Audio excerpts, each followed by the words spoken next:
Hi, I'm Christine Benz from Morningstar.com. What do you need to know before buying property overseas? Joining me to discuss that question is Ilyce Glink. She's CEO of Best Money Moves, and she's also author of a new book, 100 Questions Every First-Time Home Buyer Should Ask. Ilyce, thank you so much for being here. Sure. I wanted to talk about the topic of investing in property overseas. I think many of us have probably walked past the real estate offices in foreign countries and peeked in the window and thought about what it would be like to own a home overseas. And I wanted to talk a little bit about the financial implications of that. Let's talk about the potential positives of buying some sort of property overseas. Sure. So a lot of people have figured out it's a lot less expensive to retire in other countries. Yes. Countries where you might have health care paid for in part, or it's much less expensive from the government, or places where property prices are less. Really you can low, yeah. get, waterfront property for a fraction of what you might be able to get here, and where there's just a different feel, ambiance, and culture. I mean, if you want to live in Provence, I mean, what's bad about that? Yeah. Who doesn't? That's really great. So there's lots of wonderful things to explore around the world, and so Americans have moved all over the world to retire. Okay, so there are some quality of life considerations, but it's complicated, right? There can be drawbacks. Let's talk about some of the financial things that someone should think through before pulling the trigger on an overseas property. Well, first and foremost, how easy is it going to be for you to qualify or get financing to buy that property, or do you have to have all the cash up front? So I have to get my mortgage in that country where I'm buying the place? Is that how it works? You may have to do that, or you might be able, let's say your house here is all paid off. You may be able to get a home equity loan or refinance, do a cash out refi here, and then you've got cash that you can take to get over there. And in some countries, like in France, I understand that it's relatively simple. It's a mortgage market that's very similar to the U.S. Down in Latin America, not as much. Up in Canada, they're going to require maybe 20%, maybe more. Plus, there's other issues with Canada that they've layered on, like a foreign buyer tax.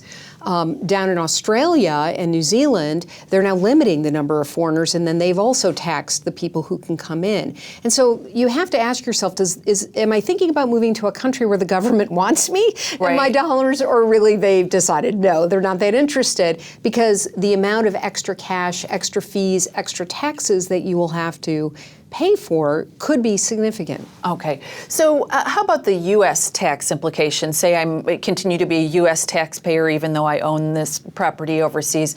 What will be the tax impact for me as a person filing in the U.S.? So part of that is, where are you going to make your primary residence? And are you going to live abroad, and then you're going to have to follow tax law for there, but also declare back here? Are you just investing in the property, like you're going to rent it out? And so there are specific tax laws, and the new tax law, I think, is going to have an effect on that as well, where if you sell the property and you make money on it, declaring that and being able to be upfront with the U.S. government is another thing you're going to have to think about. One thing I would warn people is that the world works in different ways around when it comes to real estate, and while there are wonderful U.S. brokerage companies like Century 21 and Coldwell Banker that are available at Sotheby's, they're available in these other countries. That really helps because you get kind of a U.S. introduction. A support system to some extent. Support system too, certainly a support system, and they may become your best friends. But there's a familiarity to working with a U.S.-based company that's abroad, that's used to all of those rules and regulations and can walk you through them so that you don't trip up on something along the way. Okay. Another dynamic I would have to consider is what's going on with currency fluctuations relative to my dollars. If I'm buying this place in dollars, how does the foreign currency fluctuation potentially affect my purchase? Right. Well, what happens, you won't buy your property in dollars if you're buying in France, right? You're going to buy in French francs, or you're going to buy in a Canadian dollar. Whatever it is, wherever you are, they have their own currencies. Right. And so currency fluctuations are important because you're going to pay in the local currency. So whatever the transfer is on that date, you may also have to transfer money into a local bank ahead of time. They may want to see 30 or 40% of the purchase price since you're coming from out of the country. That may be a condition of sale. You'll need to take that cash, whether you're cashing out investments or you have cash in the bank, and move that into that country, which is fine in some countries. In some countries, you might be a little more worried about having cash in a local account and what that really means.